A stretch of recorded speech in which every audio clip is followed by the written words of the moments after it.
What is going on, everybody? And welcome to another edition of College Basketball Madness here with the Sweet 16 preview. I am your host, Israel Rivera. As always, here's a staple on College Basketball Madness, doing a little late night show here for you guys the night before the games tomorrow. Before we start the show, please like, share, and subscribe with the podcast at Prime Sports World on Facebook, YouTube, and Twitch. And in case you missed it, you can catch us on all streaming platforms where podcasts can be heard. Dropping the link right there down below. And in case you have missed our website, you can catch us on PSWMG.com. That is PSWMG.com. I'll be dropping some Sweet 16 magic there later on, so you guys don't want to miss that hot content later tonight before the Sweet 16 tomorrow. But man, what a doozy we had in the first couple rounds. Had some big upsets. Just going through my bracket. I mean, some of my bracket is looking good, and some of my bracket is just looking all types of terrible. It's been busted for quite some time. I did predict Yale to beat Auburn. I will say that. I did one bracket, fellas, ladies and gentlemen, and I did predict Yale to beat Auburn. So there you go. Give me some props on that. I didn't predict Duquesne. I thought I did predict Duquesne earlier to beat BYU, but Duquesne lost. I had Duquesne losing to BYU going up against Illinois, but I did have Illinois and Iowa State going all the way to Sweet 16. We'll get to that matchup. And I had UConn and San Diego State meeting up in the rematch of the national championship in the Sweet 16. So those matchups are actually accurate on my bracket. I put a little bit too much stock into Wisconsin for some reason. They lost first round to James Madison 72-61, and then James Madison just got the doors just blown off of them by Duke. One interesting, and I didn't, another team, Kentucky. I was really high on Kentucky, and they lost to Oakland. Can't make this stuff up, man. I had Kentucky actually going all the way to the Elite Eight. I thought that team was, I love that team for some reason. I just loved all those young dudes, man. I just thought that they just got out and ran. They just played an NBA style pace, and it was just not meant to be. When you go against a team that just gets hot, who was the kid, Goki? I've never even heard that Jack Goki had 10 3-pointers. 10 3-pointers against the University of Kentucky. And mind you, this kid comes off the bench. He had 32 points against Kentucky. He was 10 or 20. This kid does nothing but shoot threes. I think, let's look at his stats. If I'm not mistaken, all this kid does was shoot threes. This season, this kid attempted 10 3-pointers a game. All his shots were threes this year. He was, out of 372 field goals, 364 of them were 3-point shots. And out of 141 makes, 137 were 3-point makes. And so this kid was a sniper from 3-point range for Oakland. But hey, that's just how it goes. And I honestly just didn't expect that to happen. I can't remember Oakland's coach's name. He's been there for 30-some years. That guy's been there for a long time. I think it was his last year he was retiring. Some good stories. Some feel good stories. Let me pull up his basketball coach. What was his name? What was that guy's name? Greg Campy. 40th season. 40 seasons. He was there for 40 seasons at Oakland. 40 seasons. This dude is, how old is this guy? How old is he? How old is Greg Campy? Greg Campy is 68. He's been the head coach of Oakland since he was 28. That is pretty remarkable to be at a mid-major for that long, or a low major for that long. And then there's another good feel good story. Duquesne, had a LeBron James connection with their head coach, who was LeBron James's head varsity coach at St. Mary, and one of his best friends is like the lead assistant coach who's going to take over for Duquesne. And it's just some really good feel good stories in the first two rounds of the NCAA tournament. You know, obviously, I mean, what surprised me, what surprised me? How well Jamel Kuznard, how lethal he is of a scorer. How lethal he was as a scorer. I mean, this dude, Jermaine Kuznard, I said Jamal. Jermaine Kuznard from East Chicago, Indiana, had the most points in Pac-12 tournament, in Pac-12 history in the NCAA tournament. I mean, he was up there with guys like Lou Alcindor, aka Kareem Abdul-Jabbar. For players from the Pac-12 to score that many points in the NCAA tournament in the first two rounds. 32 points in his second game. I think in his first game, Jermaine Kuznard had against South Carolina 40 points. He's 72 points total.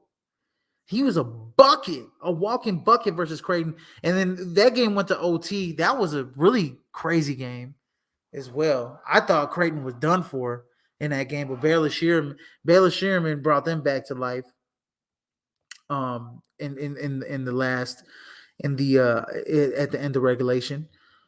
So that one was a surprise because I thought Creighton was done for, and Oregon was going to pull off the upset and make it to the Sweet 16. It sure looked like it.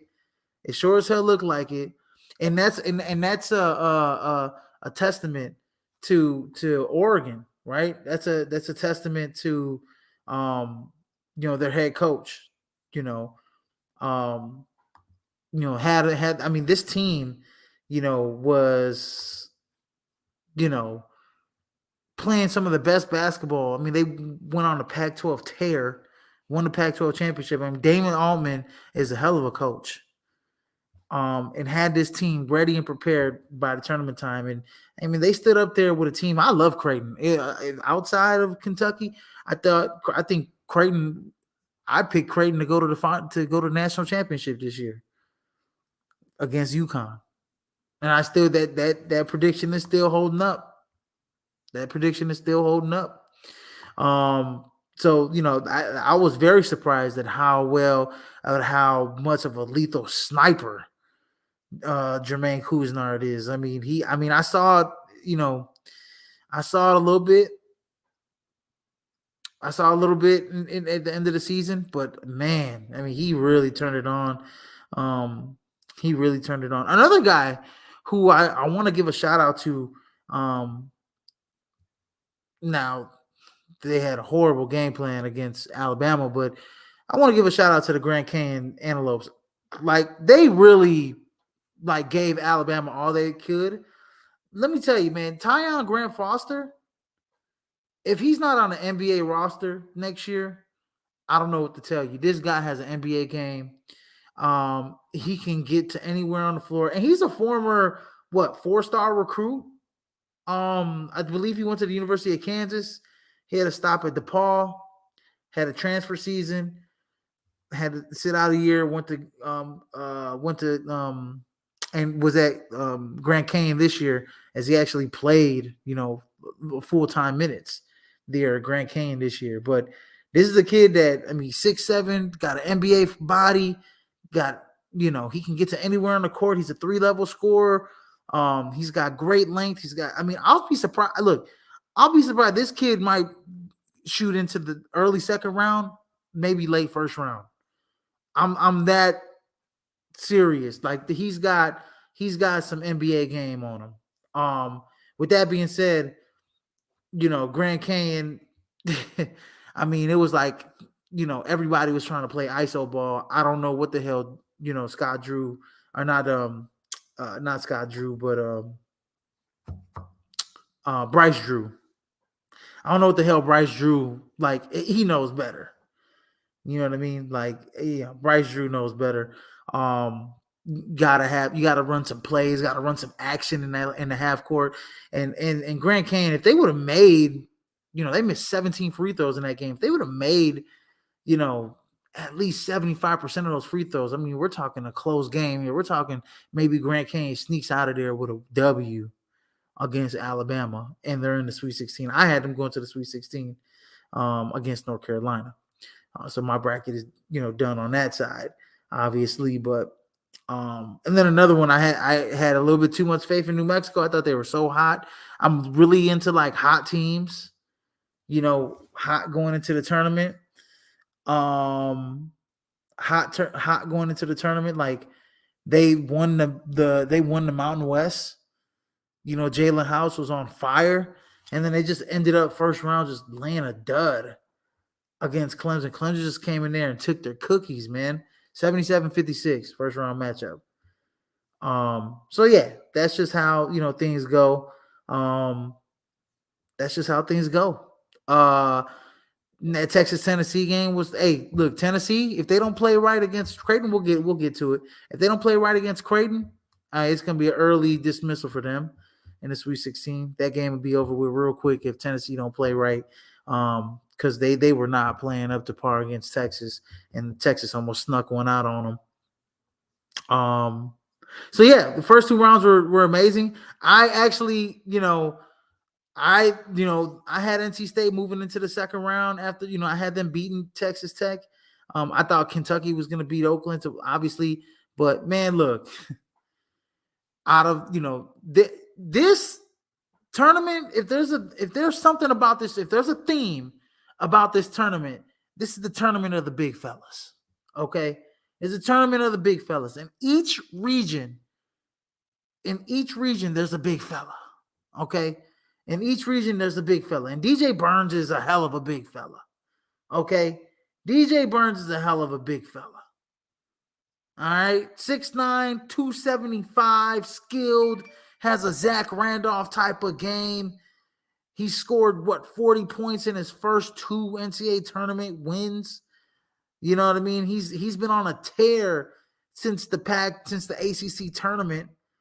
But like every single region has a legit good big fella.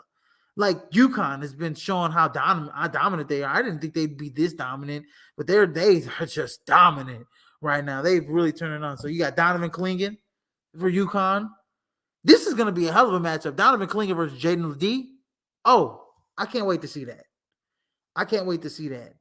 That's tomorrow. I can't wait to see that tomorrow night. That is must-see TV. Let me get my popcorn ready for that matchup. Rematch of the national championship? What? Yeah. San Diego State's going to come out fired up. I mean, obviously, some of those guys from UConn are in the league. But, some of those guys from UConn that were there for the national championship are still there from last year. And that's why they're so good. San Diego State's going to come out firing on all cylinders. I can tell you that right now. But UConn is just massively, they're just too good. They're just too skilled all over they got too many guys that could put the ball in the basket. That's what I'm saying. So you got that. In that region, when you come to North Carolina, Armando Bacot. When it comes to Clemson and Arizona, you got PJ Hall, you got Umar Bello. When it comes to Creighton and Tennessee, Creighton has Ryan Kalkbrenner. Dalton Connect. Well, Dalton Connect's not really a big guy, but Ryan Kalkbrenner's, a nice solid big. And in that same region, you have the ultimate big in Zach Edey, right? Talked about DJ Burns in the South region. And when it comes to Duke, you got Kyle Fulkowski, right? In the South region. So when it comes to a theme, the theme is big fellas and some strong guard play, right? UConn has strong guard play. San Diego State with Darius Trammell and Lamont Butler, strong guard play. Illinois definitely with Terrence Shannon Jr. uh, Illinois, with Iowa State with Tamir Lipsley. Um, those guys are strong guard play, right? Obviously, with North Carolina, R.J. Davis, Mark Sears, Arizona, Caleb Love, Creighton, Baylor Shearman, Trey Alexander, Zakai Ziegler from Tennessee, Dalton Connect, right? Who's really a small forward. And then Gonzaga, we got the other Nemhard brother, Ryan Nemhard, who's dropping dimes, almost averaging 7 assists a game for them. Braden Smith dropping 7.3 assists a game for Purdue. Strong guard play there, right? Marquette, the ultimate guard, Tyler Kolek, probably the best point guard in the nation, right? Duke. Oh, I haven't talked about Duke. Houston is like built of grown men from the playground. I mean, Houston, if there's a hard body, Houston's hard body. And then, Duke, I mean, that kid McCain was just flat out just amazing against James Madison. I can't remember how many. Let me look up how many threes he shot. Jared McCain, true freshman diaper dandy. He's actually on the diaper dandy list. Had 8 threes, 30 points against James Madison. 30 points against James Madison. He was 10 to 15. He was on a heater against that team in the second round. So Duke, John Shire's got that team playing. I think their road ends. I believe what they play on Friday. Their road ends against Houston. Houston's just too tough, too hard body for them. We'll get to that game. Anyways, moving on to the East region, we got number 3 Illinois fighting the Illini, going up against number 2 Iowa State. And so let's see how Illinois got there, man. Defeated Morehead State, number 14 Morehead State, 85-69. Look, Morehead State gave them a little bit of run for their money early in the first half, but Illinois took off in the second half, was playing no games with them. And then number 11 Duquesne, Illinois came out and showed their dominance. Terrence Shannon is just the real deal. Holyfield. He's a legit 3-level scorer.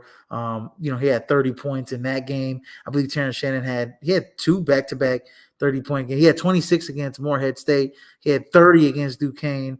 Let's look at his last 5 games.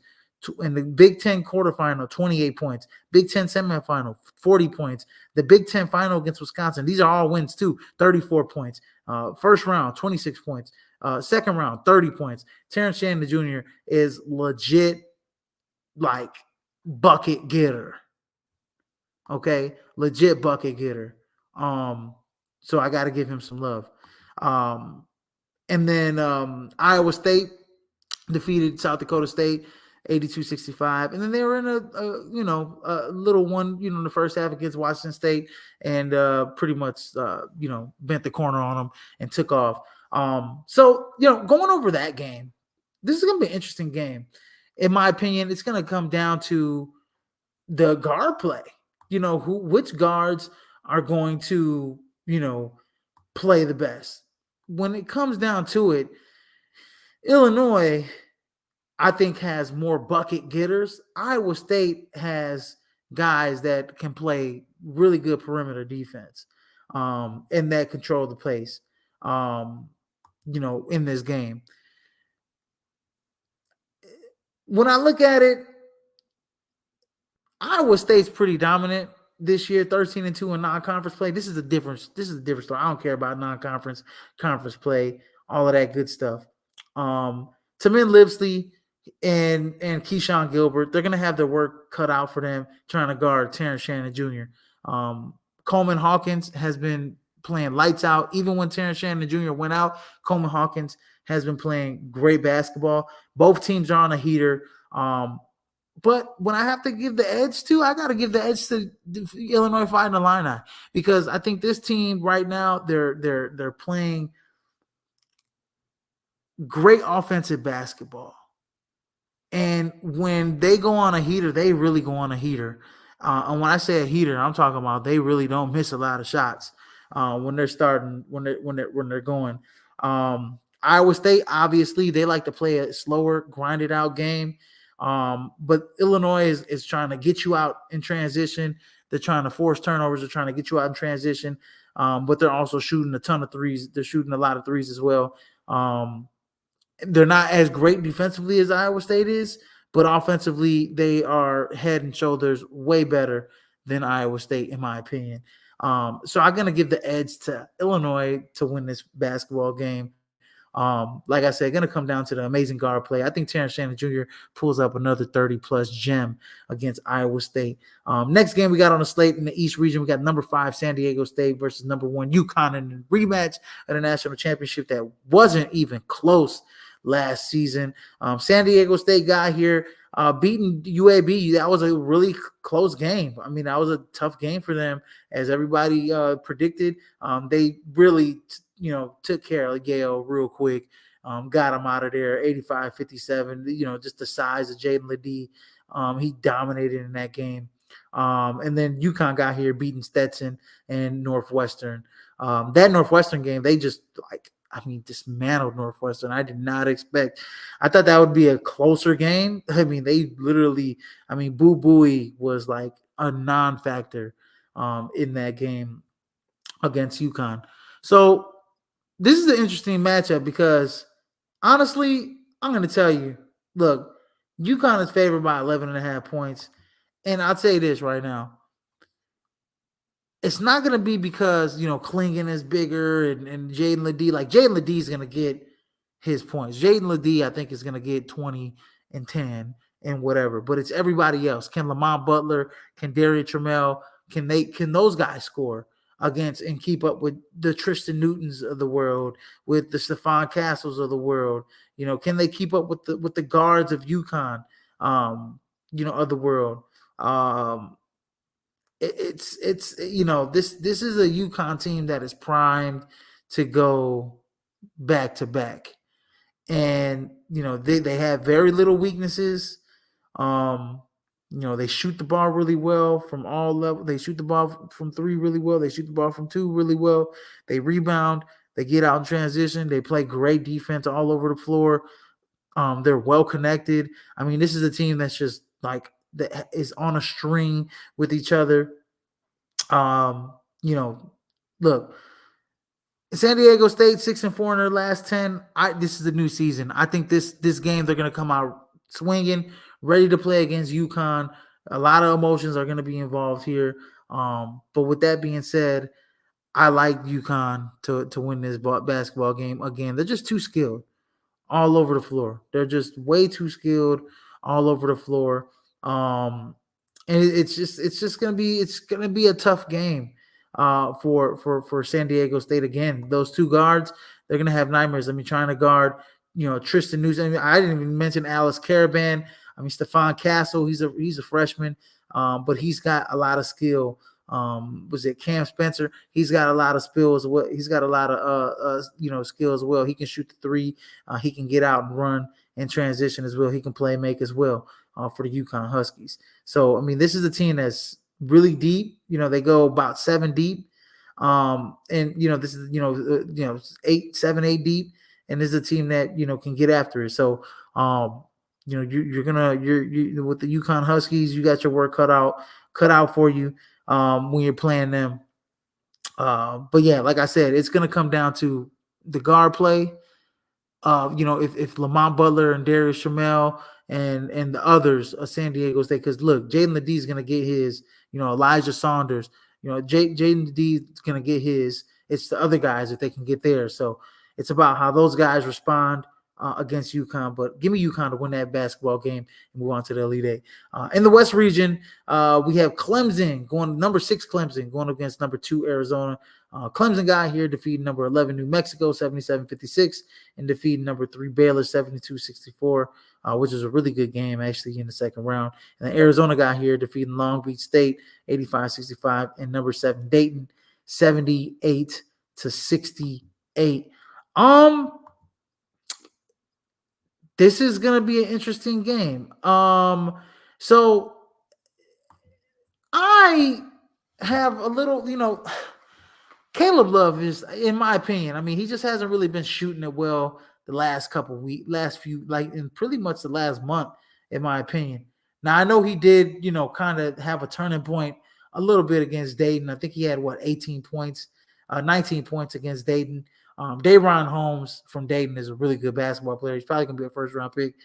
He was having his way against Arizona. If he could make some free throws down the stretch, we might be talking about Dayton being here in this game. Really changed the makeup of that game. Missing some 1-on-1s down the stretch, but needless to say, Arizona, Penny Larson, shooting the three. Caleb Love, I mean, he's dynamic. Let's just put it out there. Caleb Love is really dynamic. And in the last round against Dayton, and Jaden Bradley had some really key defensive plays against Deron Holmes. And he's a guard. He's a big guard, but he's a guard. And he had some really big plays down the stretch for Arizona. Umar Ballo is going to be a big key in this game. Dayton really negated him. He was 4 or 5, but they really he really just had a hard time being in that game, just being effective, being able to be out there in that game. He only had 1 foul, but he just wasn't part of that makeup. Dayton was really getting up and down the floor on him, 4 guards, 1 big.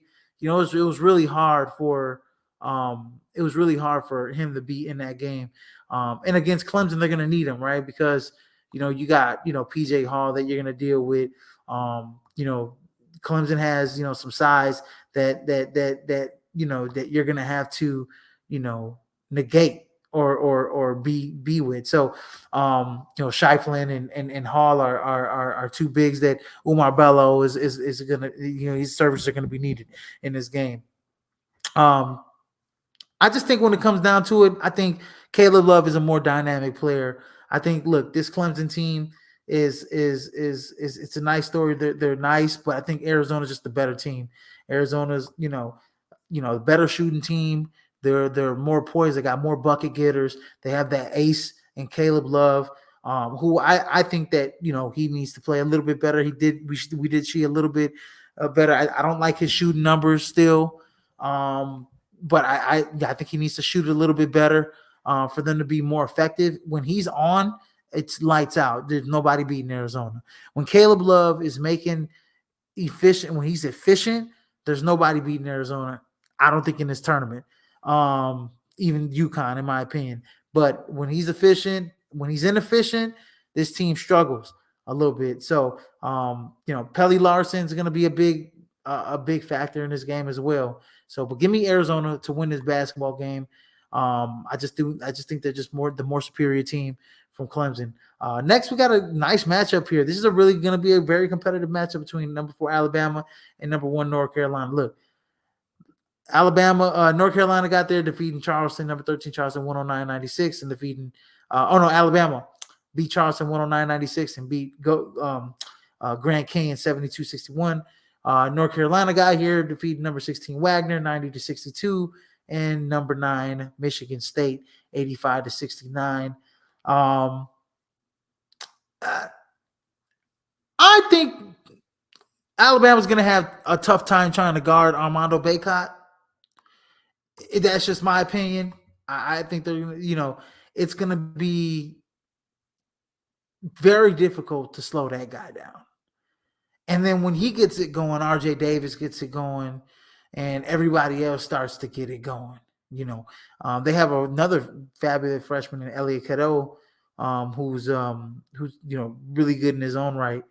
But it's gonna be when you're talking about going against North Carolina. I mean, RJ Davis is a handful. He's an automatic 20-point scorer, no matter what, in my opinion.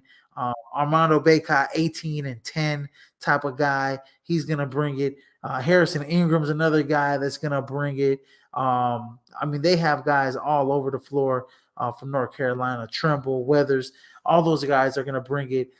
It's gonna be tough, especially with their size against Alabama. Now, Alabama does have size. I just don't think that their size matches up with the same type of skill that North Carolina is going to throw out there on them. Like, what I'm trying to say is, Alabama is going to be able to throw out, they're going to be able to throw out guys like Grant Nelson, who's a 6'11", he's not going to be able to guard Armando Bacot. I mean, they're running four guards out there. Nate Oates is running four guards out there. And they're going to try and play fast, and they're going to try and negate the size by playing fast and playing small, but it's not going to matter because North Carolina is just too skilled, just way too skilled for them, even at the side. Now, I will say this: Mo Diabate, who played he's a true freshman. He played a hell of a game. He comes off the bench. He made some great defensive plays at 6'7", 215. It ain't gonna cut it against Armando Bacot. I'm sorry. It ain't. That's barbecue chicken. He's not gonna. So Armando Bacot is gonna get this team into some serious foul trouble. They're gonna try and throw three guys at him. They're gonna try and throw Nick Pringle at him, who's 6'10", 230. It ain't gonna matter. He's going to eat him up alive too. It is not going to matter. It's just not going to matter. So, yeah, give me North Carolina to go into the Elite Eight, beating Alabama in the West region. And then we got the number 11 NC State. We got the South region here. We got number 11 NC State going up against number 2 Marquette. And NC State got here, winning amazingly, had a great tournament run in the ACC tournament. I think without that tournament run, they're not here, first of all, winning the ACC tournament. And then, so they beat number 6 Texas Tech 80-67 in the first round. Then they beat Oakland, which, they kind of got a gift playing a lesser opponent than them in the second round to make it to the Sweet 16. Because if they would have won against Kentucky, I think Kentucky would have ran them out the gym a little bit. But like I said, DJ Burns is a handful, literally, to deal with. And then they go against Marquette, and Marquette got here beating number 15 Western Kentucky 87-69 and beating Colorado 81-77, which was an electric game. The game they had against Colorado, Marquette. So I would say this: Marquette has had problems with this year. Marquette has had problems with teams that got size, right? Teams that got size against Marquette, it can be an issue, right? It can be an issue. I'm not saying that Marquette isn't long or nothing like that, but teams with size, will usually out rebound them, out muscle them. Now, I'm not going to bring up UConn. It's a bad example because UConn literally, destroys everybody. But teams with size tend to give Marquette some issues. A la, last week, Eddie Lampkin, Tristan Da Silva, both of those guys had really good games in the post. Now, not saying that Marquette doesn't have the greatest size. I mean, look at Igor Barros, 6'11", 235, legit 13 and 14 and 7 guy. He's a long athletic guy. Joplin, another long, 6'8", 225, 11 and 4. He's a long, but DJ Burns is a guy, he's gonna give Igor Barros some issues. Okay, with his strength, he's going to give Igor Barrow and Joplin both some issues because he's skilled, he's strength, he's got excellent footwork in the post. He's going to give those guys some issues. With that being said, Tyler Kolek is the real deal. Cam Jones is the real deal, but Tyler Kolek is really the real deal. He's really the real deal when it comes down to it. I mean, he has a lot of Steve Nash in him. He's got a lot of I wouldn't want to say Jason Williams in him. I'll give him a point guard that he's got some TJ McConnell in him. Yeah, like he reminds me a lot of like TJ McConnell that plays, kid that plays on the Indiana Pacers. Reminds me a lot of, Tyler Cole, a bigger TJ McConnell, in my opinion. But he just makes big shots. I mean, he just makes big shots down the stretch. So it's going to be tough for NC State to keep up with the guard play of Marquette. With that being said, though, I do, like theme I said earlier, I like teams that are hot, especially hot come tournament time. And NC State is probably the one of the hottest teams come tournament time. The way they went through the ACC tournament, the way they went through the first 2 rounds, I like what I'm seeing out of NC State. So I'm gonna actually go for the upset here. I think the size is gonna bother them a little bit. I think DJ Burns is gonna get these guys into foul trouble a little bit. It just depends on the guard play, right? Like DJ Horn, O'Connell. Some of those guys more so. Those guys are gonna have to make shots. But DJ Burns, I think, is going to be the key to this game. Tyler Kolek is obviously going to be the key too on the other side for Marquette. But I like this NC State Wolfpack team to make it to the Elite Eight. This is a special run for them. I like teams that are hot, especially in the tournament. I think they're going to be able to, force some turnovers. I think they're going to be able to not get up and down. They're going to play a slower pace, play a third pace, get it into big DJ Burns. He's going to go to work majority of this game. Put Marquette into some foul issues, and I think Marquette is going to have the work cut out against NC State. Give me NC State to move on to the Elite Eight out of the South region. And then the next matchup, we got number 4 Duke going up against number 1 Houston. Duke got here beating number 13 Vermont 64-47, and James Madison, number 12 James Madison, 93-55.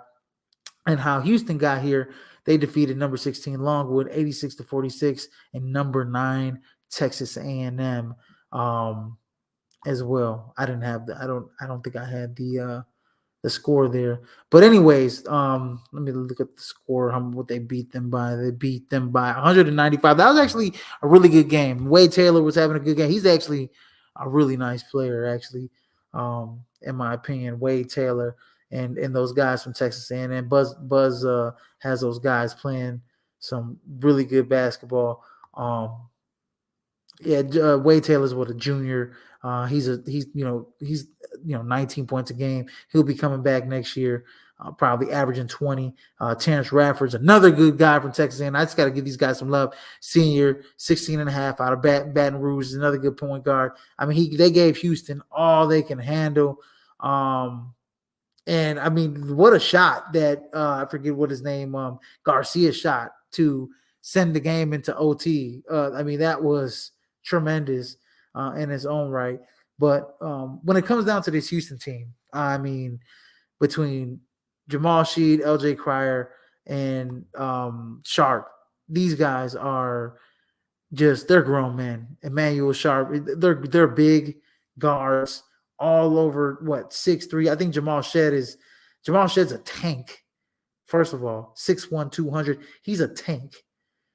He's one of the best point guards in the nation. And he's just ruthless.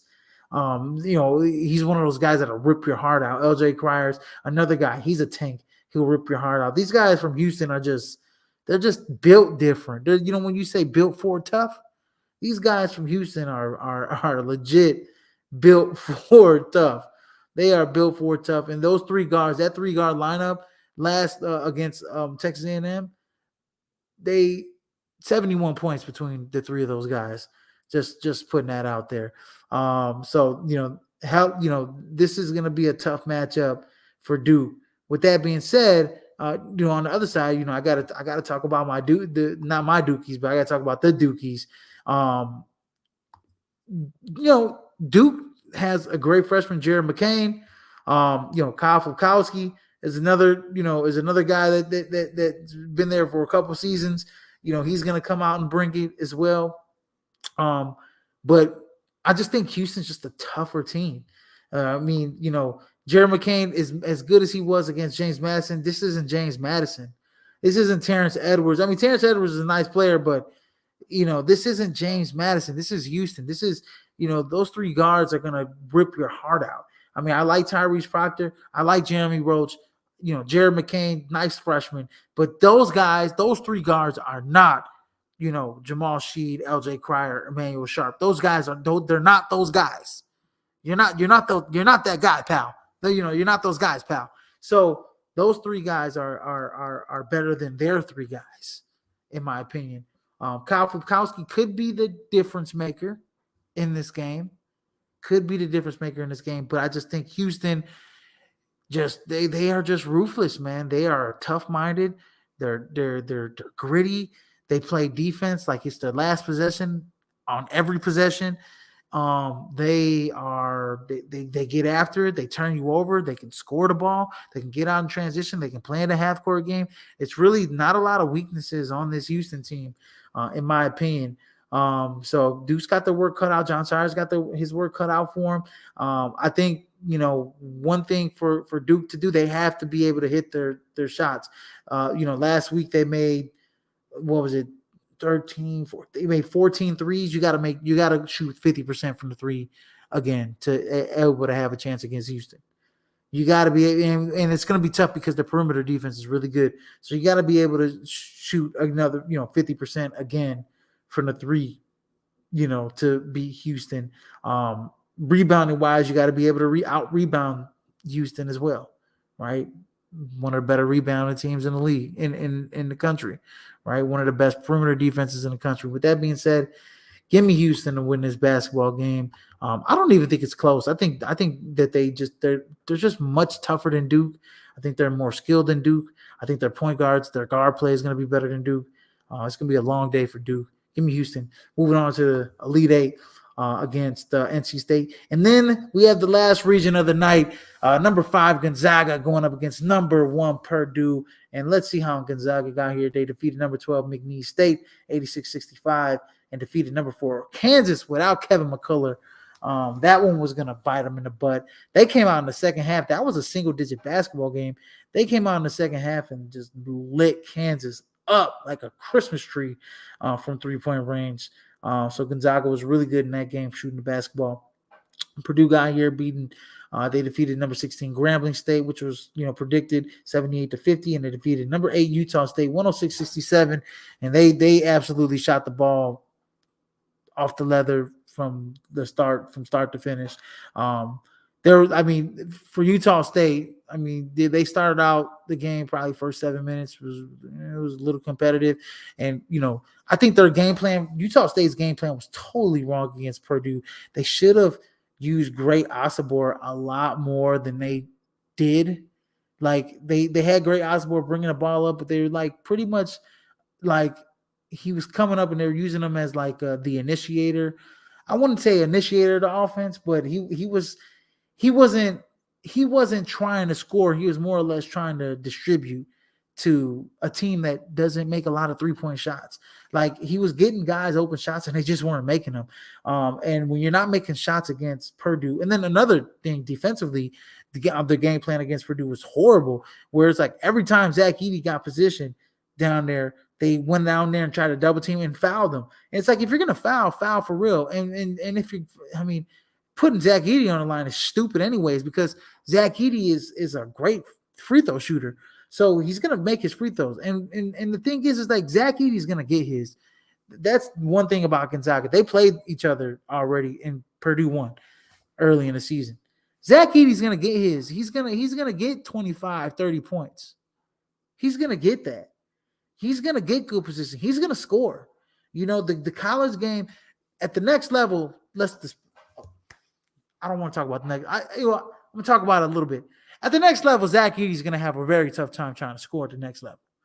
I'm just going to say that right now. Because now if Zach Edey was coming in the NBA in the 90s, early 2000s, then he might have a chance. But like Zach Edey going into the NBA next season, like in this current NBA regime, like guys like Embiid, guys like Jokic, guys like Şengün, guys like Victor Wembanyama are going to eat Zach Edey up alive, okay? Because they know how to put the ball on the floor. And this is the thing, is that I'm bringing it back.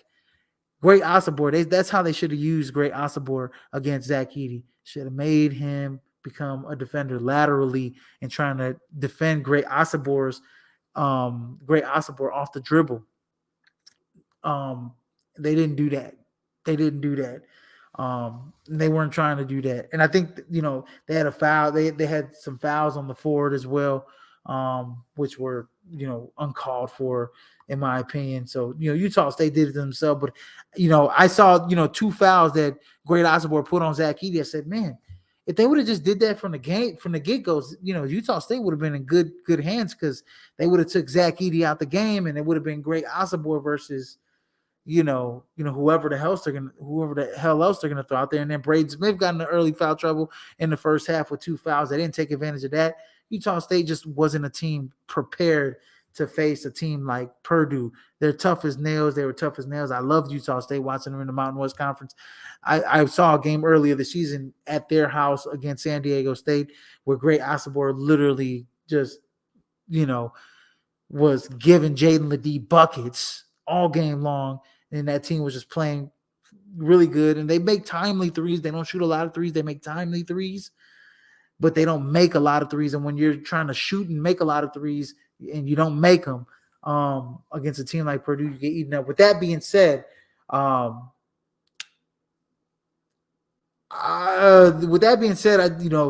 Gonzaga's on a heater right now. I think Mark Few, some says about Mark Few, he's one of the best college coaches to ever grace the sidelines that, hasn't won a national championship yet. And the job that he's done this year, this is probably his least talented Gonzaga team that he's had in quite some time. This is the team that doesn't have they don't have the superstar freshman on their team like they've had in the last couple of years. They don't have that lottery pick on this team.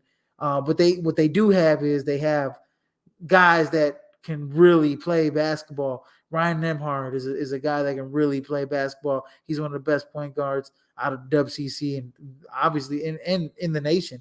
Anton Watson's another really good player.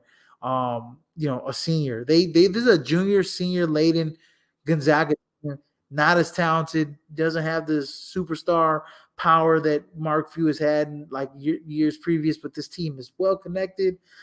Getting a transfer like Graham Ike from Wyoming was big as well. He's a guy that's can get them a double, 16 and 10 or 16 and 8 or whatever the case is. So he's a big key contributor there in the post.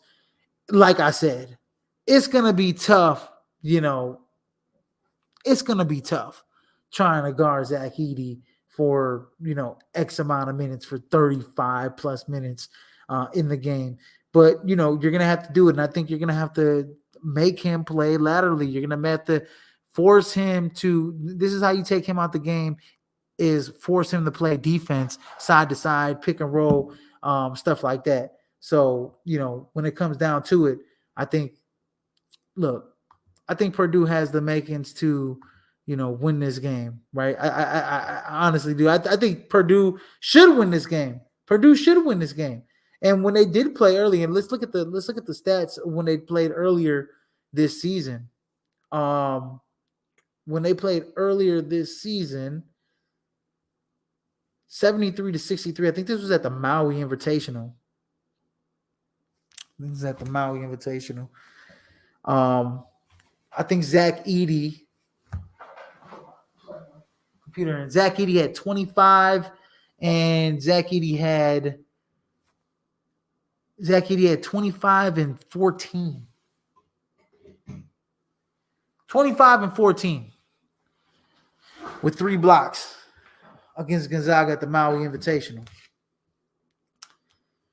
Okay. Braden Smith, Fletcher Lawyer, Fletcher Lawyer it was non-existent. Braden Smith was really good. I mean, when it comes to, the 3 guards around Zach Edey, Lance Jones, they made sure to get guys that can really shoot the 3. All those guys can shoot the 3 from 40% or more or higher. So this Purdue team is really matured in the last couple seasons. On the Gonzaga side, Graham Mike 14 and 7. Dustin Stromer, who I believe has Dusty Stromer hasn't played in. He played the last game, but I mean, he was a non-evident. He was not that good, but he had a pretty good game against Purdue early on. And he's actually their key freshman, right? He's their star freshman guy, on Gonzaga. But Ryan Nembhard is the straw that stirs the drink for Gonzaga. So, it really comes down to, who's going to make the least mistakes.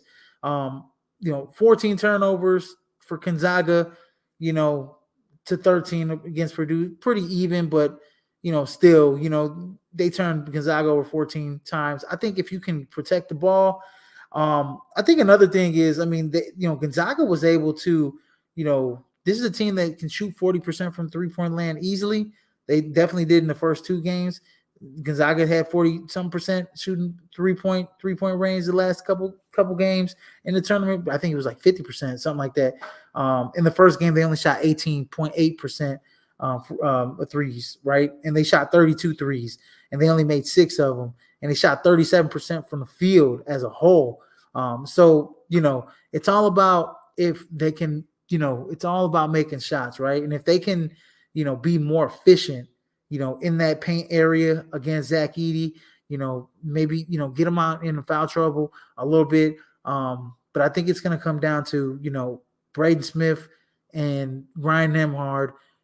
Those two guys are going to have to, be the catalyst of their teams, because we already know, look, Zach Edey's going to get his. He's going to get his. But what's going to happen, outside of that, right? Are you going to be able to stop Fletcher Lawyer, Braden Smith, Jones? Are you going to be able to stop those guys and make them inefficient scorers? I think Gonzaga can.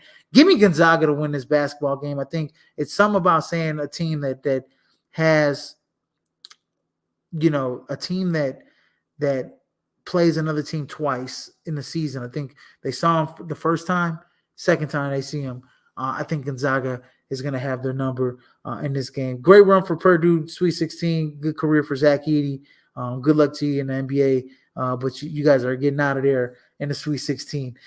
Next game we got on the slate, we got number 3 Creighton going up against number 2 Tennessee. Let's see how Creighton got here. Defeated number 14 Akron 77-60, and defeated number 11 Oregon 86-73 in an overtime thriller there. And then let's see how Tennessee got here. Defeated number 15 St. Peter's 83-49, and defeated number 7 Texas 62-58 in a really close game there.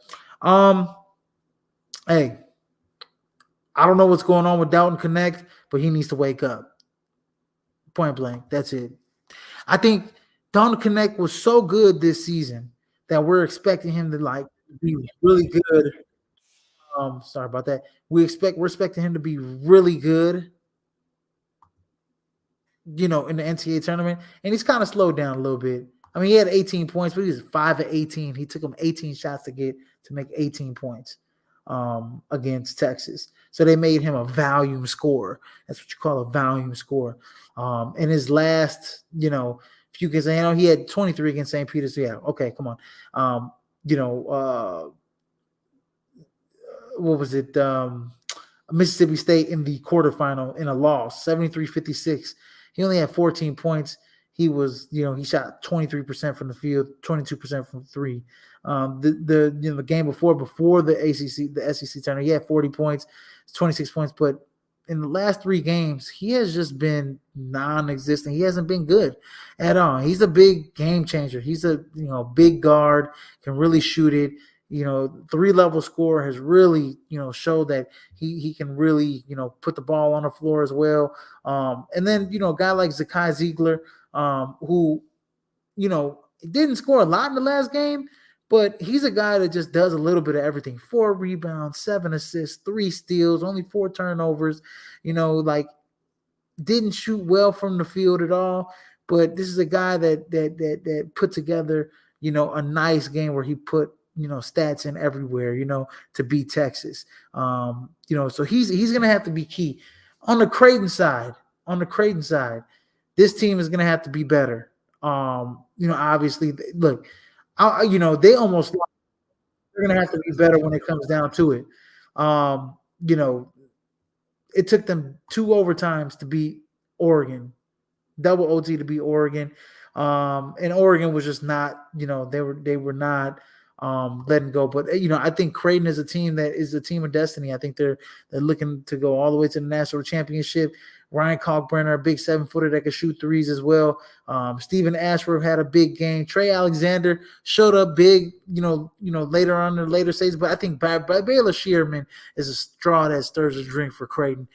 He's a guy that can do it all. He had 18, 9, and 5 against Oregon. I just like the different waves that Creighton can attack you on. Like Trey Alexander's a guy that can go get his buckets as well. Baylor Shearman last week showed you that he can go get his as well. Ryan Kalkbrenner has to play a little bit better, in my opinion. But I mean, he had 19 and 14 against Oregon going against the Folly Dante, who was lights out 28 and 20.